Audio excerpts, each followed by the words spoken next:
end of a really marvelous symposium. Every year I ask myself, why am I doing this? As the tasks sort of pile up that are involved in planning such a symposium. But every year at the end of the symposium, I'm like, wow, I am so glad I did this.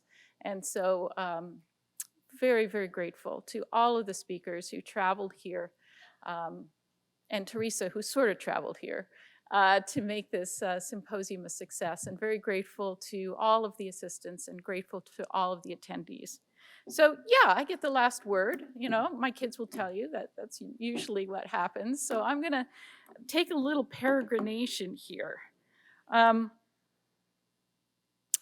think that it's really interesting to consider this issue. The Lancet authors who admitted that the decline in global fertility was jaw-dropping to them, that this kind of decrease had never really happened before, unless you have to go back to something like the Black Plague in order to see a more globalized drop in fertility. It's really interesting. So consider China. You have to go back to the Great Famine during Mao's era to find Chinese birth rates as low as we have now. For France, you have to go back to the Second World War. I'm not talking after the Second World War. I'm talking about during the Second World War, right? That's how low French birth rates have gotten. South Korea has never in its recorded history had birth rates as low as it has today. Populations, many populations are expected to have. There are 20 nations that demographers assert will have half the population in 2100 that they had in 2000. And we can say this is true about the entire continent of Europe, right? Which is just stunning. Do you know that the entire continent of Europe is projected to have fewer people than the United States of America by the end of the century, which is just astonishing to me. Some are actually projecting that global population will peak in 2043, right? These are hotly contested dates, but there does seem to be something to that, in which case you're not going to be writing that 9 billion and counting book, right? Several years from now. As a security studies scholar, I would like to mention some of the concerns that have been prominent in the literature thus far about the issue of falling birth rates. And pretty much none of the speakers have yet touched upon that security studies literature. But I preface my remarks by saying that this literature is not informed by, shall we say, a more feminist perspective. But I do want to give you a tour through it so that we can answer Jen's question, which is, why is this seen as a national security issue? Thinking of national security in terms of the more gun side of things. So I've grouped those concerns into three main categories on my review of the literature that we have. Loss of soldiering manpower, the boots on the ground. Loss of economic vitality, which is what Andres was referring to. And then, as I started to mention during the panel discussion, loss of territory. So let's take each in turn and just survey a little bit of the literature. Let's look first at loss of soldiering manpower. While the advanced nations of the earth pursue automated weapon systems and at-a-distance weapon systems where numerical advantage in human beings might be mitigated, we are not yet far down that road. Still today, the number of soldiers one can mobilize for conflict remains a major determinant of world power. Nations that are depopulating are losing that element of power. Russia, of course, is the poster child for this phenomenon. And as I mentioned in my previous remarks, some demographers claim the timing of the Ukrainian invasion may be due to the fact that Russia's ability to mobilize manpower for this kind of endeavor is rapidly and irretrievably fading due to its demographic woes. Paul Moreland comments, Russia is losing thousands of young men in the war in Ukraine. Many of those dying are in their early 20s, and they are unlikely to have had children yet, which does not bode well for Russia. Already aging and shrinking, the nation simply cannot sustain the kind of campaign it has fought in the past. Its days of vastly superior manpower are over. A long, grinding war followed by bloody occupation would cripple it. Note that Russia was once the master of long, grinding wars. No more. And nations that are under active threat also feel depopulation keenly. A case in point is Taiwan, which has one of the world's very lowest fertility rates. And I think this does give some credit to the idea that anxiety can certainly depress fertility. If you're in Taiwan and you're a woman of childbearing age, you're probably very anxious about what your children will be facing. One commentator notes, like much of East Asia, Taiwan is facing a demographic crisis with fewer people having children each year as the population ages. The issue has social and economic effects on countries, but in Taiwan, there is also concern over its impact on military personnel levels. In a report to Taiwan's legislature this week, and that was just last week, the Interior Ministry said that the number of new conscripts in 2022 would be at the lowest level in a decade because of falling birth rates. What are the geostrategic implications here? And it is not just sheer number of soldiers that matter. As I mentioned in my remarks, the families from which these soldiers come are also important when considering mobilization. During World War II, Russian soldiers came from families with an average of 6 or more children. Today's Russian soldiers come from families of 1 child and less frequently from families of 2 children. It is much more difficult to expect a society to acquiesce in the mobilization of an army of only sons. And it is not only Russia that faces this issue, but China as well. Due to the one-child policy only recently rescinded, the vast majority of military-aged Chinese men are only sons, and also only children. As one commentator notes, the preparedness of a society to sustain military losses falls as family size falls. The only conflicts in today's world that go on and on for years, from Libya to Syria to Yemen to Congo, are in places where the men who die have many brothers. There are even charges today that Putin's conscripts are mostly from non-Russian families who live within the borders of Russia, families with more children on average than ethnic Russians. And Andres is nodding. The sex ratio of a society also has an impact. Russia has a sex ratio that is abnormal due to a large number of missing males. China has a sex ratio abnormal due to missing females.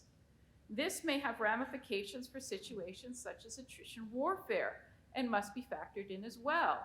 Attrition is increasingly impossible for the Russia of the near future, not just due to falling birth rates and falling family sizes, but also due to the fact they are already missing males. Not so for China. Despite its falling population, right, it has many more, 50 million more young adult men than women. In short, the number of boots you can put on the ground then is profoundly affected by fertility. Technology is still not yet able to compensate for lack of manpower in this arena. And that means that global power will shift as populations of powerful nations differentially decline. Second, loss of economic vitality. A second hard security dimension to plunging fertility rates is economic decline and the stagnation of innovation. Interestingly, both economic crisis and economic development, this really is interesting, both crisis and development, that is increasing prosperity, can depress fertility. But it is also true that low fertility can cause economic decline, especially in the long run. Declining working age populations are a drag on economic growth as the proportion of the elderly rises and the proportion of the working age population shrinks. Consumption patterns of workers and the elderly are very different. with the elderly consuming far less than workers, especially in the area of durable goods, such as cars, refrigerators, and so forth. The only thing that the elderly spend far more on is healthcare. Okay, so very different consumption pattern. According to economists Stephen Nice and Sylvester Schreiber, to maintain current standards of living in countries with a shrinking population, these nations will have to import more or produce more. But if consumer spending falls also, as is to be expected with an aging population, there are likely to be layoffs and rising unemployment as a result. Aging societies also have significantly lower savings rates, as the elderly must divest themselves of their assets to maintain their standard of living in a context of rising health costs. As a result, capital investment both at home and abroad are compromised. Businesses may experience a lower return on investment in their homeland, but increasing investment abroad may actually lead to a net capital outflow from those nations, which may result in the weakening of the currencies of aging societies. Nice and Schreiber also note that if aging brings with it higher pension costs, this will lead to fewer low-income jobs, wage depression, slowing economic growth, job creation, and declining interest from foreign investors, lower rates of entrepreneurship, and higher budget deficits. We are already seeing this in the United States, where there are now only about 2 workers per retiree. The CSIS Commission on Global Aging also took a look at this, and they suggest that aging societies will shift their spending priorities, with a lower priority to be placed on infrastructure, education, and most notably, defense. Aging societies see less need for power projection capabilities, and this has consequences for power in the international system. Importantly, labor force declines in an aging society also translate into lower tax revenues for governments. And if these governments are tempted by deficit financing, global financial stability may be compromised. In addition, the cost of maintaining an aging population may divert economic investment in scientific research and technological innovation not related to the maintenance of that aging population. However, it's also possible that a shrinking workforce will compel technological innovation to offset loss of workers. Both phenomena are likely to be in play over the next several decades. The lack of savings may become an aggravating factor in the rise of interest rates globally, perhaps making a global recession more likely. Economic slowdowns can also be accompanied by significant domestic unrest, which instability can also affect economic prospects as well. Higher levels of immigration are often urged on countries that have shrinking workforce numbers. But as we have seen not only in Europe, but also in North America, immigration brings with it its own challenges and higher levels of domestic unrest and political resistance. Furthermore, as Jen pointed out, from a demographic standpoint, immigrant workers are usually adults who will sooner rather than later add to the elderly population of the country to which they are emigrating. Declining fertility rates then may well be associated with declining economic power, which is what Andras has reminded us. And that is one of the traditional pillars of geopolitical power and influence. The CSIS Commission on Aging concludes that there will be a profound shift in global economic, political, and perhaps even military power away from aging societies. Third theme in the security studies literature: loss of territory. It's not just boots on the ground that are essential to national security, it's also regular shoes on the ground. As a population shrinks, it occupies less physical territory within its own borders. For some densely populated nations, that may not mean very much, especially in the near term. But for less densely populated nations, the risks are stark. Consider the situation of Russia, which I alluded to previously. The vast territory of the Russian Far East is rapidly depopulating, and I mean rapidly, with a negative 33% growth rate. but is at the same time the site of most of Russia's great mineral and oil wealth and natural gas. There's been a tremendous influx of Chinese into the Russian Far East, both permanent and transient workers and farmers, with the result that over 12% of the population of the Russian Far East is, in fact, Chinese. Hundreds of thousands of hectares of farmland are now controlled by Chinese entrepreneurs. Economic control of the natural mineral, gas, and farmland resources of the Russian Far East would place China in a much better position to lighten the economic stressors its country faces. But it would also have grave geopolitical consequences for the international community. Would Russia countenance this demographic colonization of its seat of wealth? Could Russia stop this trend even if it wanted to? No. What would be the economic and political consequences for the West of this slow-motion territorial acquisition by China? Maintaining control of territory is tightly linked to the bodies and the reproduction of bodies within that territory. We see this also in China's brutal, purposeful treatment of Xinjiang with the ethnic Uyghurs there, which has included as part of the strategy forced sterilizations and forced abortions, according to informants. The birth rate of the Uyghur population has fallen by almost 2/3 as a result of what the Chinese are doing. Now, from this brief tour of this extant security studies literature, we can see how the current framing of the phenomenon of extremely low birth rates is parsed in that field. Extremely low birth rates in this frame invite military and economic decline, and with it, a loss of power in the international system. Such loss of power, in turn, invites predation by other states. I do not wish to argue these propositions. We can understand the connections that are being drawn here by security study scholars. But if the point is to figure out how to get from an extremely low birth rate to a higher birth rate, from point A to point B, as it were, this frame is not only not helpful, it's counterproductive, unless, of course, you're planning coercion. The reason for this is that the geostrategic games of men take almost no account of the real lives of women. And it's women who will make the choice to reproduce or not to reproduce, not their national government. Over the past 2 decades, women have shown that pronatalist policies, at least non-coercive pronatalist policies, that treat their lives instrumentally are not very effective in changing their reproductive choices.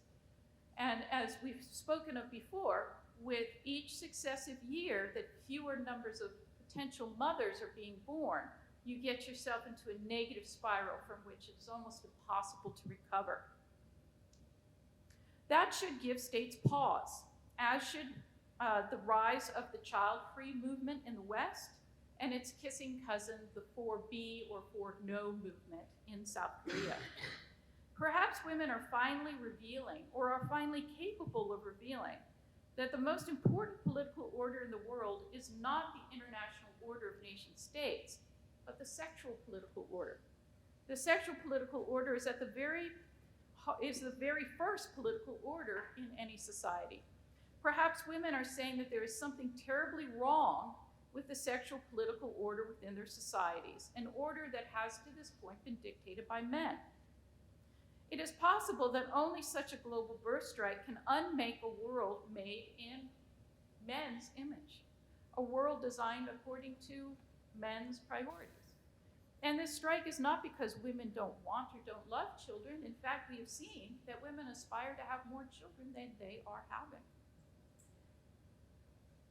But it's because it seems impossible to individual women from the standpoint of financial and emotional and other types of factors that we've looked at today for women to bring children into the world. For example, what woman wants to have children with a man soaked in porn, where women are slapped, punched, and strangled during sex? The latest figures show that 40% of college-age women say that they have been strangled during sex. 40%. What woman wants to have children in a world environment that is being negligently polluted and destroyed by the enterprises of largely men? What woman wants to have children in a world where the bodies of women are for sale to men for their use and abuse, or where women are stripped of reproductive choice? What woman wants to have children in a world where 137 women are killed every day by their male partners? What woman wants to have children in a society where the men have chosen greed and war and depravity over life? Why would a woman want to reproduce any of that? Is it possible a global birth strike is the only way to get this message across from women to men, even though it is individual women and not women as a corporation who are making those choices? The slogan we are hearing these days that originated in Iran, woman, life, freedom, takes on a whole new meaning in this light. Money is not enough. Women need more, much more. We now know, if we are paying attention, what kind of world women do not want to reproduce. Now let us ask the question that remains to be answered. What type of world would a woman want to reproduce? I think we can sketch its broad contours. It would be a it would be a world where states made a strong and serious effort to eliminate male violence against women, particularly intimate partner violence. Male violence against women kills more women every year than the toll from terrorism and war. Indeed, male violence against women is terrorism, is war. We just don't call it that.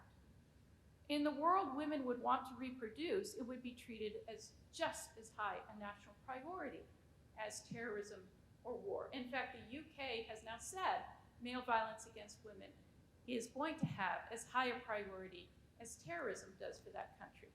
We'll see what happens. Secondly, it would be a world where women's unpaid caregiving labor is viewed as valuable work and seen as such in economic planning, measures of GDP, and Social Security calculations. And Professor Fulbright and Ann Crittenden have written the books that have educated me on these subjects. No important economic decisions for the nation would be made without the full participation and assent of those who are engaged in care work.